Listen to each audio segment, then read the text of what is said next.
Dans les sciences du vivant, on a plein de domaines.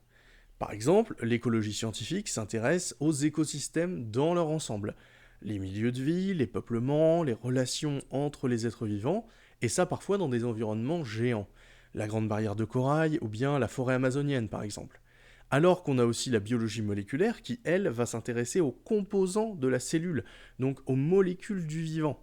Des éléments qui dépassent rarement le millionième de millimètre et qu'on ne peut même pas voir au microscope.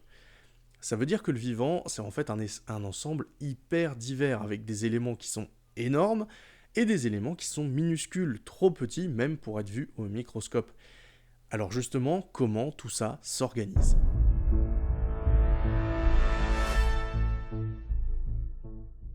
On va commencer par le plus petit, les atomes et les molécules.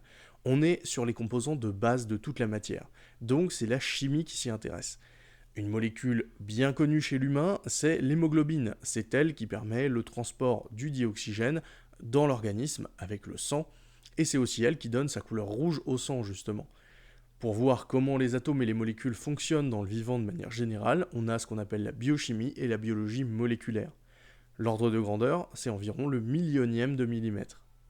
Les atomes composent les molécules qui, elles, composent les cellules. La cellule, c'est le composant de tous les êtres vivants, et c'est la biologie cellulaire qui s'y intéresse. Par exemple, la cellule qui contient l'hémoglobine dans le sang, c'est l'hématie, qu'on appelle le plus souvent globule rouge. L'ordre de grandeur de la cellule, c'est plutôt le centième de millimètre. Les cellules forment, quand elles se ressemblent et qu'elles ont la même fonction, ce qu'on appelle des tissus biologiques. Un tissu, par exemple, ça va être le tissu musculaire. C'est l'ensemble des cellules qui vont faire que nos muscles se contractent. Les tissus, c'est l'histologie qui s'y intéresse. Et là, l'ordre de grandeur, on est plutôt dans le millimètre. Les tissus, ensemble, vont collaborer pour former les organes. Par exemple, le tissu musculaire, il va s'associer au tissu conjonctif, celui qui forme les tendons, par exemple, et ça forme l'organe qu'on appelle le muscle. Les organes, c'est plutôt l'anatomie qui s'y intéresse, et on est dans l'ordre de grandeur des centimètres, voire des décimètres. Un ensemble d'organes et de tissus forme un organisme. L'être humain, c'est un organisme. Les organismes sont étudiés en écologie, souvent au sein de leur peuplement, qui est aussi un niveau d'organisation, et ça, dans leur écosystème, c'est aussi un niveau d'organisation.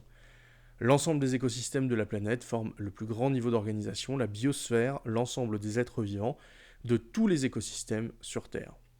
Et on peut faire le chemin en sens inverse. La biosphère contient les écosystèmes qui contiennent les peuplements. Les peuplements sont composés d'organismes. Les organismes, pour fonctionner, ont besoin d'organes qui sont faits avec des tissus.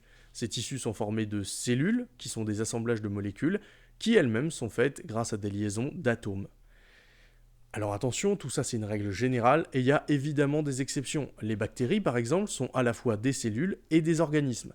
Pas de tissus, pas d'organes, l'organisme est unicellulaire. Si on prend l'ulve, qui est une algue, eh bien elle est pluricellulaire, mais pareil, pas vraiment de tissus et pas d'organes.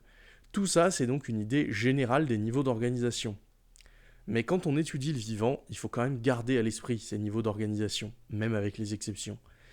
À la fois, ça nous permet de choisir l'outil qui nous sert à observer, mais ça nous sert aussi à savoir dans quel contexte, dans quel environnement, dans quelles contraintes ce qu'on observe est plongé. C'est tout pour cette vidéo, au revoir et à très bientôt.